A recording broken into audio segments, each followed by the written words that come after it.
ഇന്നത്തെ ലഞ്ചിൻ്റെ താരം കോളിഫ്ലവർ ആണ്. പണ്ട് ഞാൻ ബാംഗ്ലൂരിൽ വർക്ക് ചെയ്തുകൊണ്ടിരുന്ന സമയത്ത് പി ജിയിലായിരുന്നു നിന്നിട്ടുണ്ടായിരുന്നത്. ഈ പി ജിയിലെ ഫുഡ് വളരെ പരിതാപകരമാണ്, എസ്പെഷ്യലി ലഞ്ചിന്. എപ്പോഴും വെള്ളം പോലെ ഇരിക്കുന്ന ഒരു പരിപ്പ് കറിയും ചോറും ആയിരിക്കും മെയിനായിട്ട് ഉണ്ടാവുക.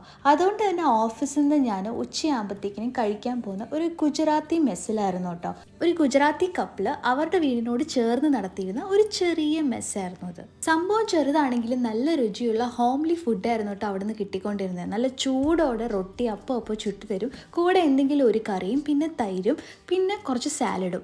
അന്ന് ഞാൻ അവിടുന്ന് കഴിച്ചുകൊണ്ടിരുന്ന കറികളിൽ എനിക്കിഷ്ടമുള്ള ഒരെണ്ണമാണ് കേട്ടോ ഞാനിപ്പോൾ ഉണ്ടാക്കുന്ന കോളിഫ്ലവർ പൊട്ടാറ്റോ സബ്ജി. ആൻറ്റി ഉണ്ടാക്കുന്ന അതേ രീതിയിലല്ലെങ്കിലും ഓൺലൈനിൽ നോക്കി യൂട്യൂബിൽ കണ്ട റെസിപ്പി വെച്ചിട്ടാണ് കേട്ടോ ഞാനിത് ഉണ്ടാക്കാറ്. മല്ലിയിൽ തീർന്നു പോയതുകൊണ്ട് തന്നെ അത് ആഡ് ചെയ്യാൻ പറ്റിയില്ല. അതിൻ്റെ ഒരു കുറവ് തീർക്കാൻ ഞാൻ കുറച്ച് കറി ലീവ്സ് ആഡ് ചെയ്തിട്ടുണ്ട്. അപ്പോൾ ഇന്നത്തെ വീഡിയോ ഇത്രയേ ഉള്ളൂ. വീഡിയോ ഇഷ്ടമായെങ്കിൽ ചാനൽ സബ്സ്ക്രൈബ് ചെയ്യാൻ മറക്കല്ലേ. Thank you for watching.